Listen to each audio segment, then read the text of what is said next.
آل إبراهيم إنك حميد مجيد۔ محترم سامعین اکرام، قرآن کریم کی سورہ بینہ کی آیت جس میں اللہ تبارک و تعالیٰ نے ارشاد فرمایا مخلصین لہ الدین، وہ لوگ جو اللہ تعالیٰ کی عبادت کرتے ہیں اور دین خالص صرف اللہ ہی کے لیے ہے اور اسی کے لیے وہ دین کو خالص کرتے ہیں، یعنی اخلاص کے ساتھ اللہ کی عبادت کرتے ہیں۔ دین اسلام کے اندر اخلاص کی بڑی اہمیت ہے۔ اخلاص کس کو کہتے ہیں؟ اخلاص کہتے ہیں صرف اور صرف اللہ کو راضی کرنے کے لیے کوئی بھی کار خیر، کوئی بھی نیک عمل کرنا جس میں نہ لوگوں سے اپنی تعریف مقصود ہو، نہ اپنی شان بڑھانا مقصود ہو، نہ لوگوں میں دکھلاوا مقصود ہو، ریاکاری مقصود ہو۔ اپنی عزت بڑھانے کے لیے، اپنی شان بڑھانے کے لیے کوئی بھی عمل نہ کرے، بلکہ جو کچھ بھی کرے وہ صرف اور صرف اللہ کے لیے کرے، اللہ کو راضی اور خوش کرنے کے لیے کرے، اسے اخلاص کہتے ہیں۔ قرآن کریم میں بھی اللہ تعالیٰ نے ایک جگہ ارشاد فرمایا یا ایھا الذین آمنوا لا تبطلوا صدقاتکم بالمن والأذى، اے ایمان والو جب تم صدقہ ادا کر چکو، جب کسی کو تم خیرات دے چکو تو دینے کے بعد اس احسان کو جتلا کر اپنے نیک عملوں کو برباد نہ کرو۔ جو تم نے صدقہ دے دیا، خیرات کر دیا، وہ ہو چکا، اب اس کا نام لے کر کے بتانا کہ ہم نے دیا، میں نے خرچ کیا، میں نے اتنا کیا، اتنا کیا، اس طرح کرنے کے بعد انسان دوبارہ اسے نام لے کر کے کہنا، دوبارہ یاد دلانا، لوگوں میں اس کا ذکر کرنا کہ میں نے دیا، میں نے خرچ کیا، میں نے کیا، اس طرح کہنے سے جو کچھ ہم نے خرچ کیا ہے اس کا سارا ثواب ختم ہو جاتا ہے۔ اخلاص کہتے ہیں دینے کے بعد اس کا نام ہماری زبانوں پر نہ آئے۔ ایک واقعہ کتابوں میں لکھا ہے، بنی اسرائیل میں ایک عبادت گزار آدمی تھا، بڑا ہی عبادت گزار، تہجد گزار، دن و رات اللہ کی تسبیح میں وقت گزارنے والا انسان۔ اور جب اسے معلوم ہوا کہ لوگوں نے ایک درخت کی پوجا شروع کر لی، جیسے کہ غیروں میں ہوتا ہے، درخت کی پوجا شروع کر لی تو وہ غصے میں اٹھا۔ اب اس نے کلہاڑا لیا، لے جا کر کے اس درخت کو کاٹنے کے لیے جب آگے بڑھا تو راستے میں ابلیس آ گیا، ایک انسانی شکل میں، ایک انسانی جسم میں، ایک انسانی روپ میں۔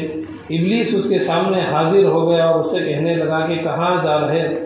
وہ کہنے لگا کہ لوگ اللہ کو چھوڑ کر کسی درخت کی پوجا میں لگے ہیں، میں اس درخت کو کاٹ دوں گا، اسے ختم کر دوں گا، اس کے ٹکڑے کر دوں گا کہ لوگ اللہ کو چھوڑ کر کے بے جان چیز کے سامنے سر جھکانے کے لیے تیار ہو جائے۔ ابلیس نے کہا کہ تم عبادت گزار ہو، تم اپنی عبادت میں لگے رہو، تم تو درخت کی پوجا نہیں کرتے۔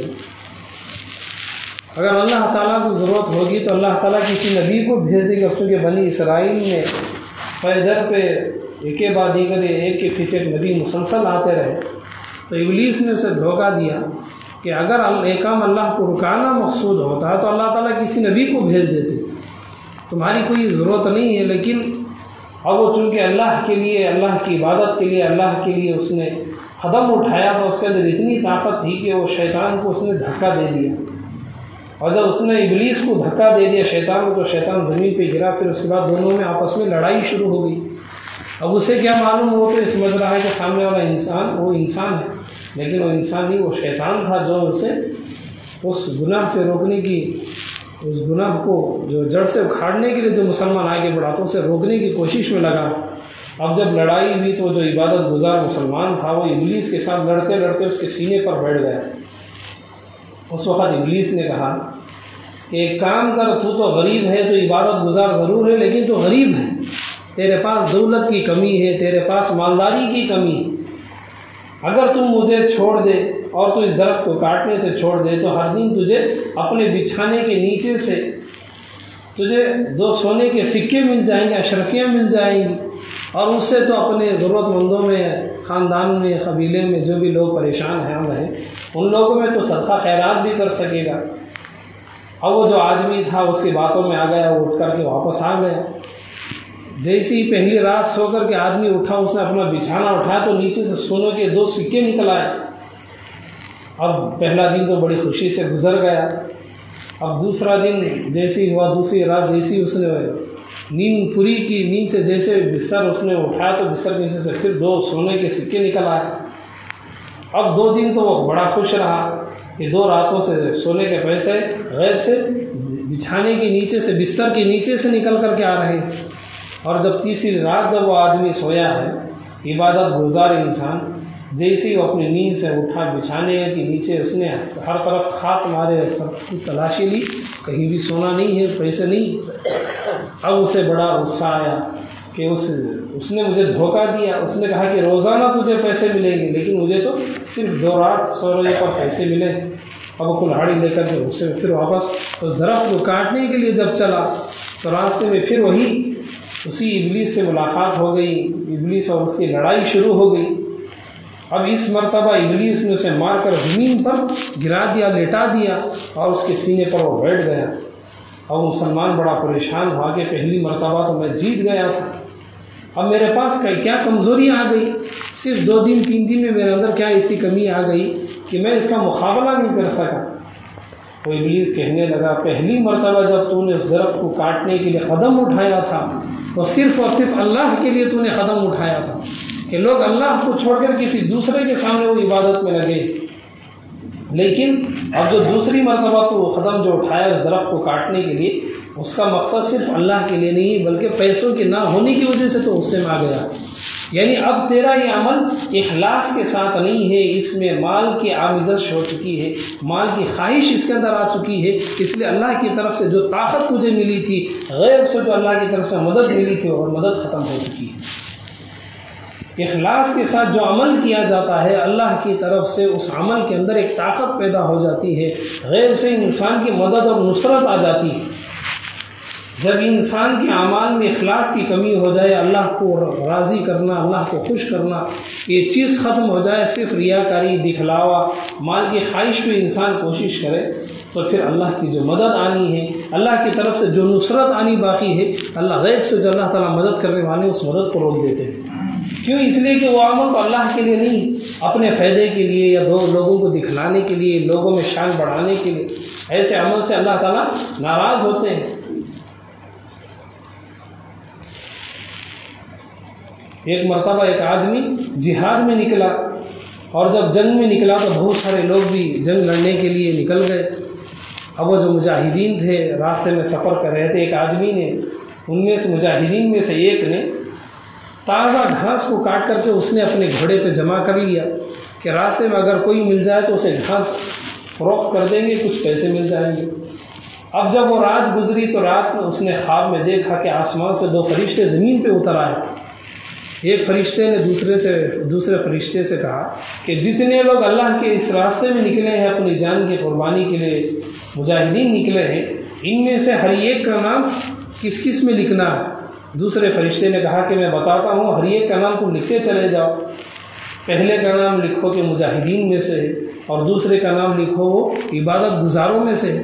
ابھی جو خواب دیکھنے والا آدمی تھا، اس نے فرشتوں کو دیکھ کر وہ خواب کی حالت میں گھبرا گیا، تو فرشتے نے اس کی طرف دیکھ کر کے کہا کہ اس آدمی کو مجاہد نہیں، اللہ کے راستے میں نکلنے والا نہیں، بلکہ کاروبار کرنے والا، اپنے لیے نفع اٹھانے والا لکھ دو۔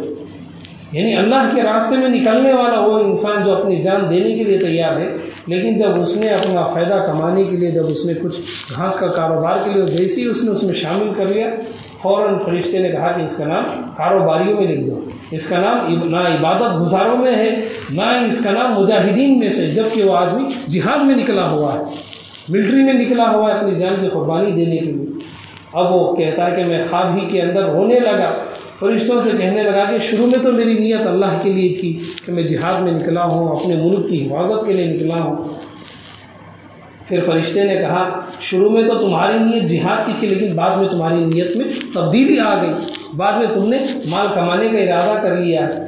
خیر تمہارا نام تو ہم مجاہدین میں لکھ لیں گے، لیکن بعد میں جو تمہاری نیت بدلی ہے، مال کمانے کی نیت، نفع کمانے کی نیت، یہ اللہ تعالیٰ ہی فیصلہ کریں گے کہ تمہارا نام اصل میں مجاہدین ہے یا نہیں۔ تو کہنے کا مقصد یہ ہے کہ جب بھی ہم کوئی عبادت شروع کرتے ہیں، شروع میں تو ہم نیت کر لیتے ہیں کہ ہم اللہ کے لیے نماز پڑھتے ہیں، نماز پڑھتے پڑھتے ہمارے دل میں خیال آ گیا کہ لوگ ہمیں اچھا سمجھے، لوگ مجھے نمازی سمجھنے لگے۔ کوئی بھی ہم عبادت کرتے وقت تو ہماری نیت یہ تھی کہ ہم اللہ کے لیے کر رہے ہیں، لیکن عبادت کرنے کے ساتھ ساتھ کچھ وقت گزرنے کے بعد جیسے ہمارے دل میں خیال آ گیا کہ لوگ مجھے اچھا سمجھے، لوگ مجھے عبادت گزار سمجھے، اس وقت یہ وہی لمحہ ہے جس میں ابلیس نے ہمارے دل پہ حملہ کر دیا۔ تو اس وقت ہمیں اپنے آپ کو بچانا چاہیے کہ ہم یہ عمل لوگوں کے لیے نہیں، اپنی عزت بڑھانے کے لیے نہیں، بلکہ ہم صرف اور صرف اللہ کے لیے اس عمل کو کر رہے ہیں۔ اللہ تعالیٰ نے حضرت آدم علیہ الصلوۃ والتسلیم کو جب زمین پہ روانہ کیا، جب جنت سے وہ زمین پہ آ گئے، اب جب وہ زمین پہ آ گئے تو ان کی زیارت کے لیے جتنے زمین پہ جانور تھے وہ سارے کے سارے جانور اپنی اپنی جھوڑوں کے ساتھ حضرت آدم علیہ السلام کو مبارکباد دینے آئے کہ جنت سے یہ زمین پہ آئے ہیں، انہیں خوشخبری دینے کے لیے، وہ سلام کرنے کے لیے آئے۔ حضرت آدم علیہ الصلوۃ والتسلیم ہر ایک کو دعا دیتے۔ ان کے پاس ایک ہرنوں کا ایک ریوڑ آیا، انہوں نے ایک ہرن کے کمر پر، اس کی پیٹھ پر ہاتھ رکھ کر کے انہوں نے اس کے لیے ایک پیار کے انداز میں، محبت کے انداز میں انہوں نے ہاتھ پھرایا، اور اس کے بعد وہ جتنا ریوڑ آیا تھا ہرنوں کا ان کے پاس سلام کے لیے، دعا کے لیے۔ اب جانور وہ سمجھتے ہیں، نبیوں کو، رسولوں کو پہچان لیتے ہیں، اللہ کے نیک لوگوں کو، ولیوں کو پہچانتے ہیں۔ ہم اور آپ کو تو نہ پہچانے، لیکن جو جانور پرندے ہوتے ہیں وہ نیک لوگوں کو جانتے اور پہچانتے ہیں کہ یہ کون ہے، اللہ کی طرف سے بھیجے ہوئے۔ اب جیسی وہ ہرنوں کا ریوڑ وہاں سے چلا گیا جنگل کی طرف، اللہ کی طرف سے ان کی ناف میں مشک پیدا ہو گیا۔ مشک کہتے ہیں ہرن کی ناف میں، یعنی بمبئی کا جو علاقہ ہے، حصہ ہے پیٹ میں، وہاں پر ایک خوشبودار چیز پیدا ہو جاتی ہے۔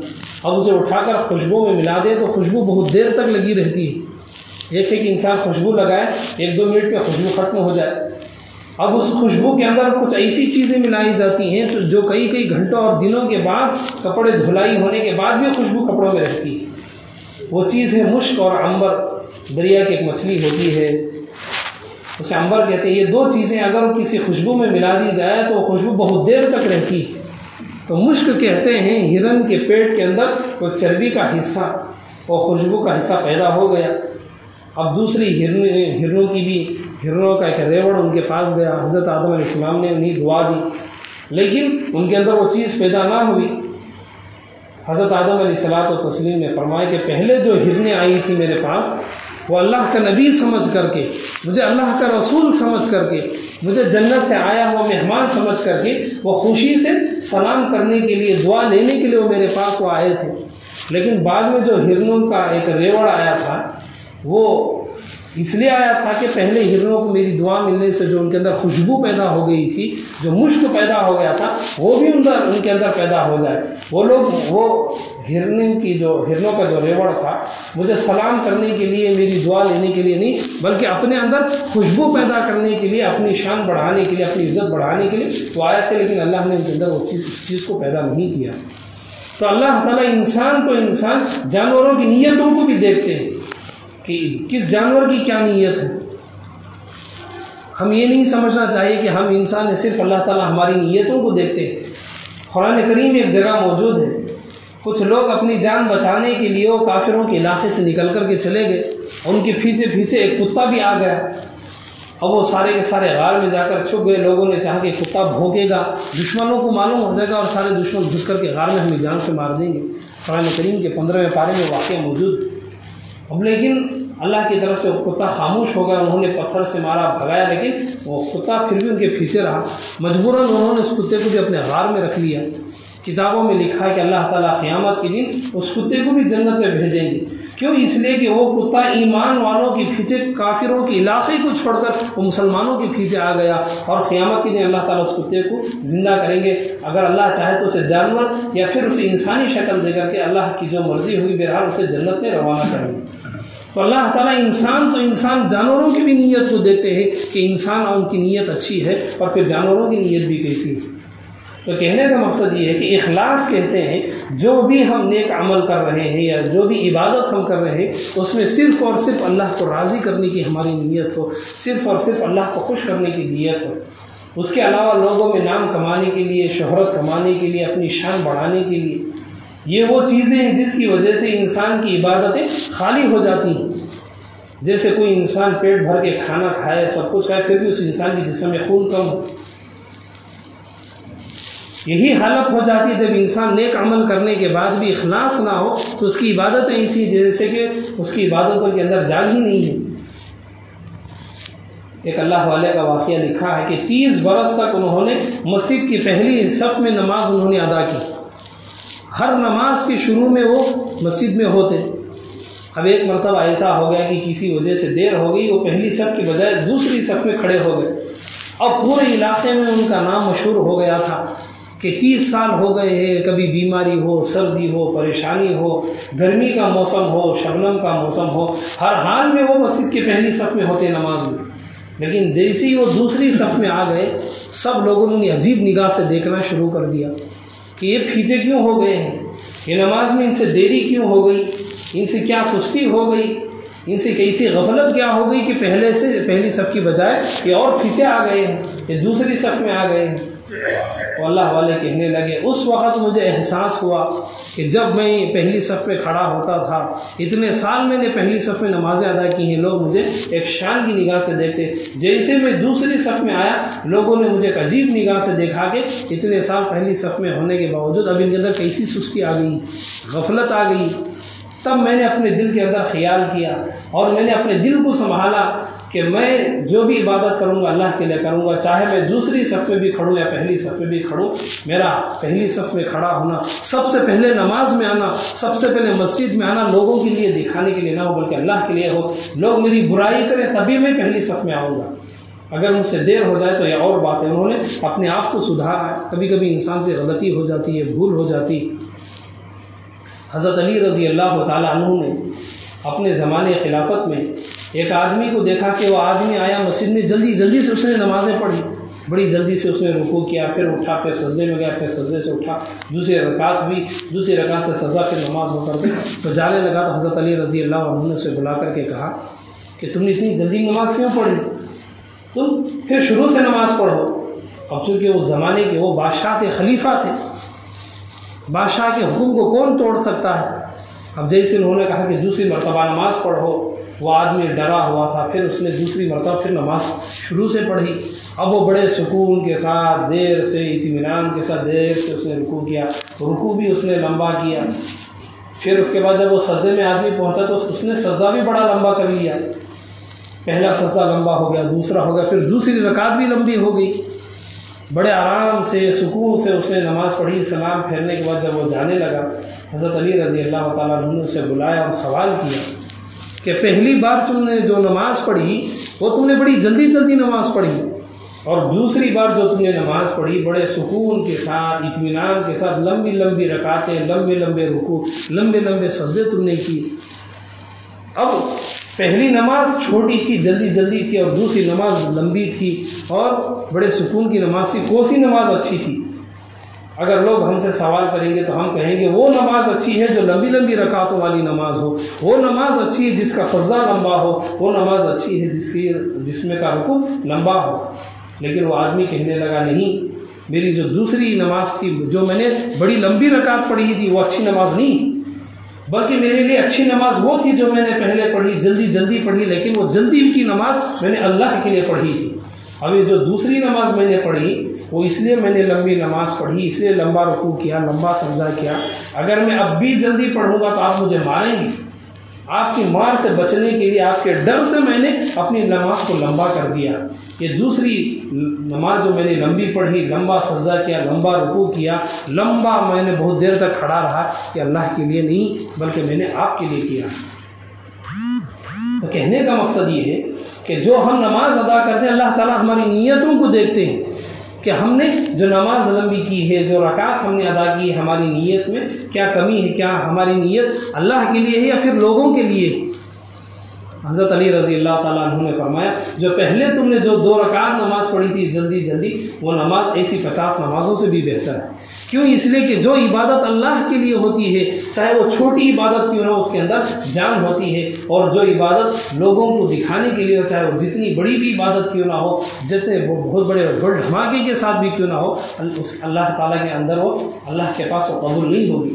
ایک حدیث پاک میں موجود ہے بہت سارے مسلمان اور ایمان والے قیامت کے دن بڑی بڑی عبادتیں لے کر اللہ کے پاس آئیں گے، بہت ساری نمازیں ہوں گی ان کے پاس، بہت سارے روزے ہوں گے، بڑی بڑی تسبیحات ہوں گی، بڑے بڑے صدقہ خیرات ہوں گے، لیکن اللہ تعالیٰ کہیں گے یہ جو تم نے نمازیں ادا کی ہیں، جو تم نے تسبیحات کی ہیں، جو تم نے صدقہ دیا، خیرات دیا ہے، اس کا تمہیں کوئی ثواب نہیں ملے گا۔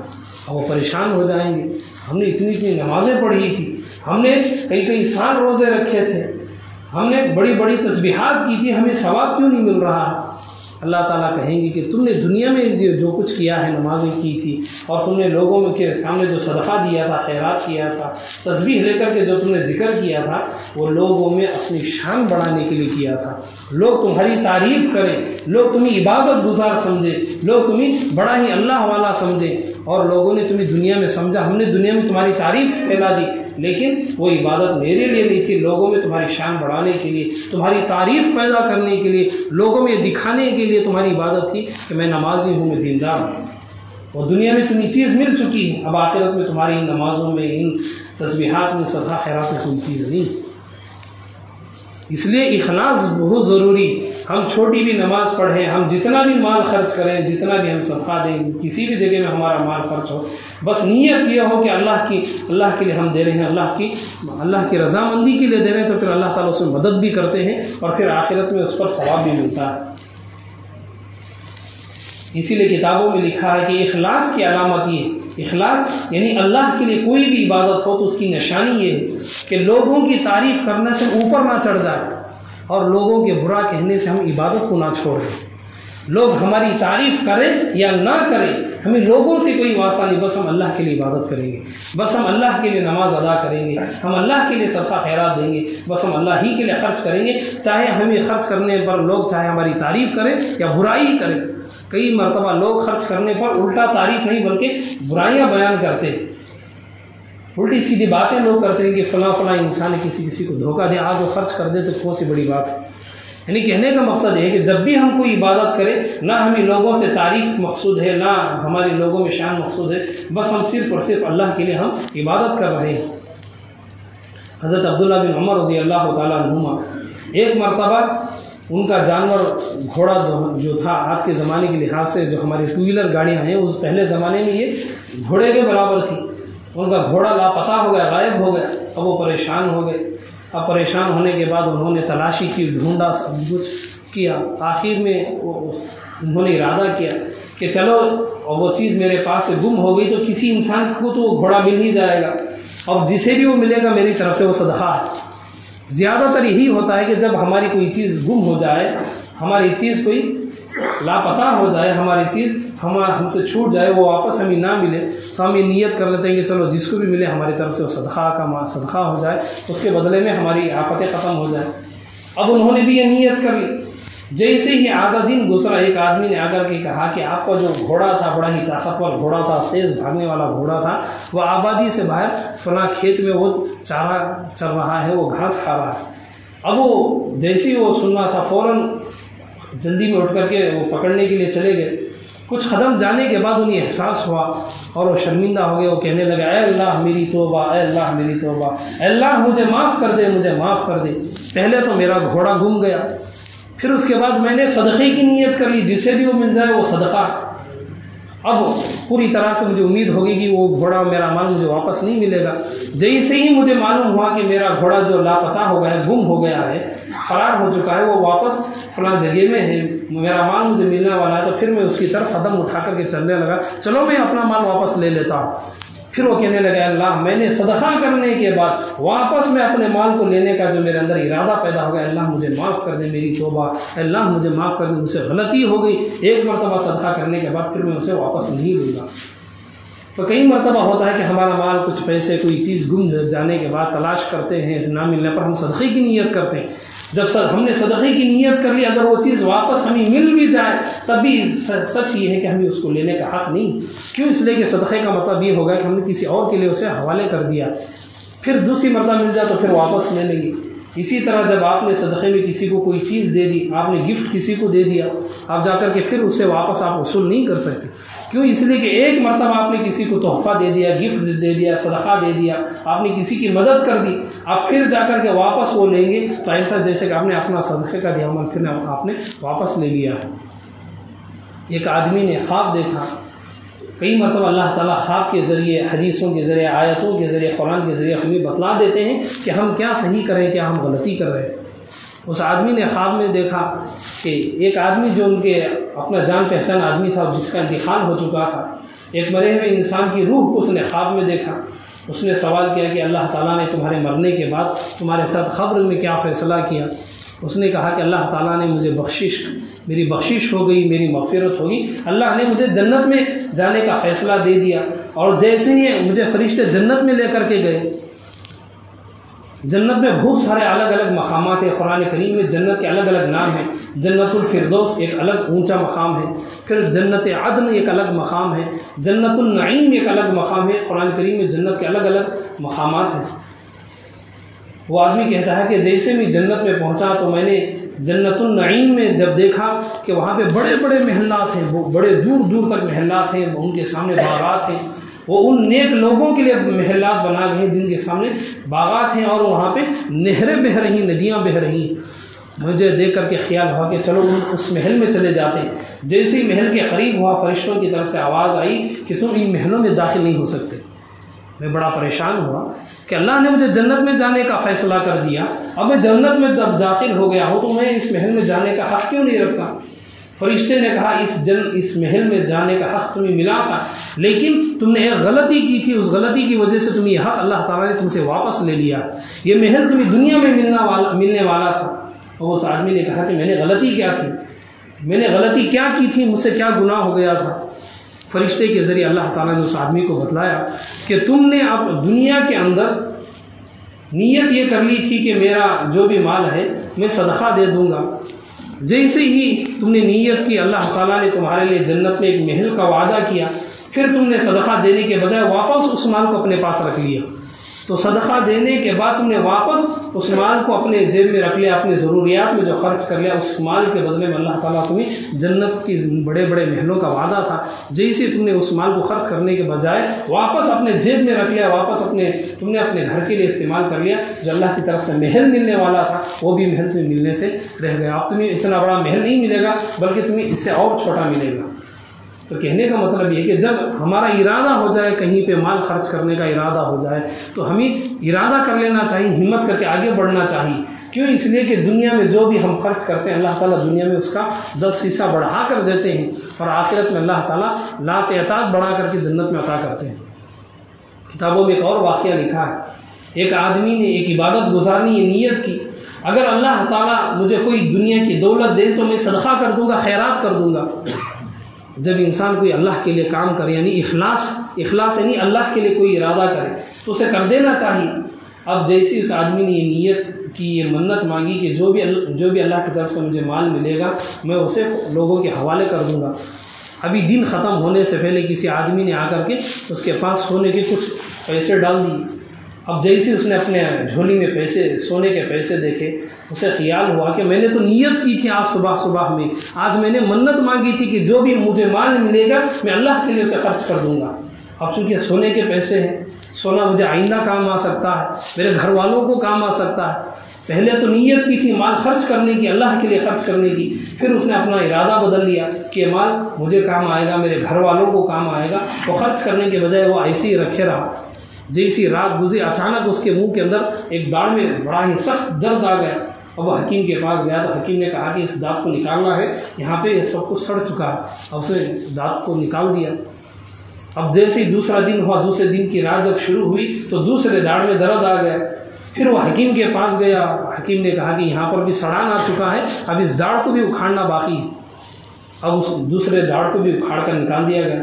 اور جب وہ تیسری رات جب سویا ہے تو خواب میں اس نے دیکھا، خواب ایک بتانے والے نے بتایا کہ جب تم نے پہلے نیت یہ کی تھی کہ اللہ اگر مجھے مال دے دے تو میں اللہ کے لیے خرچ کروں گا، یعنی اخلاص تھا تمہارے اندر، جیسی مال مل گیا تم مال خرچ کرنے کے بجائے، اپنے ارادے کو پورا کرنے کے بجائے، اپنی مراد کو پورا کرنے کے بجائے تم نے اس مال کو اپنے پاس رکھ لیا۔ جب تک یہ مال تمہارے پاس رہے گا تمہارے منہ کے ایک ایک کر کے سارے دانت اکھاڑنے پڑیں گے، سارے دانت سڑنے لگیں گے اور تمہیں سارے دانت گنوانے ہوں گے۔ اگر تم چاہتے ہو کہ تمہارے دانت صحیح سالم رہے تو تم وہ مال خرچ کر دو اللہ کے لیے جو تم نے ارادہ کیا ہے۔ تو کہنے کا مقصد یہ ہے کہ جو ہم ارادہ کرتے ہیں، کوئی بھی عبادت، نماز ہو، صدقہ ہو، خیرات ہو، اس میں نیت یہی ہونا چاہیے کہ اللہ کے لیے اخلاص کی نیت ہو۔ ایسا نہیں کہ پہلے نیت کریں گے مال خرچ کرنے کی، پھر ارادہ بدل لیں گے۔ پہلے آپ نے کہیں کسی جگہ میں مال خرچ کرنے کے لیے آپ نے 1000 روپے دینے کا ارادہ کیا، پھر اچانک سے آپ نے 500 کا ارادہ بدلا لیا، تو اللہ تو دیکھتے ہیں کہ آپ نے اپنے دل میں پہلے نیت کیا تھی، پھر آپ نے نیت کتنی چھوٹی کر لی۔ ایک انسان شروعات میں نیت تو اس کی چھوٹی تھی کہ میں جگہ میں اتنا مال خرچ کروں گا، لیکن اس نے اپنی نیت بڑی کر کے اور بھی زیادہ مال دینے کا ارادہ کر لیا، تو اللہ تعالیٰ سے اور بھی عطا کرتے ہیں۔ تو کہنے کا مقصد یہ ہے کہ چاہے مال خرچ کرنا ہو، صدقہ دینا ہو، نماز ادا کرنی ہو، کہیں پر بھی ہو، اگر ہم اللہ کے لیے یعنی اخلاص کے ساتھ عمل کرتے ہیں تو اللہ تعالیٰ دنیا میں بھی اور آخرت میں بھی اللہ تعالیٰ اس میں برکتیں دیتے ہیں۔ بلکہ ایک حدیث پاک میں موجود ہے، من صلی یرائی فقد اشرک، جس انسان نے لوگوں کو دکھانے کے لیے صلی یرائی، جس نے صلاۃ ادا یعنی نماز ادا کی، فقد اشرک، اس نے شرک کیا۔ من صام یرائی فقد اشرک، جس نے لوگوں کو دکھانے کے لیے جس نے روزہ رکھا اس نے بھی شرک کیا۔ من تصدق یرائی فقد اشرک، جس نے صدقہ دیا لوگوں میں دکھانے کے لیے کہ میں بھی دینے والا ہوں، لوگوں میں میری شان بڑھے، میری تعریف بڑھے، فقد اشرک، اللہ نے فرمایا اس نے بھی شرک کیا۔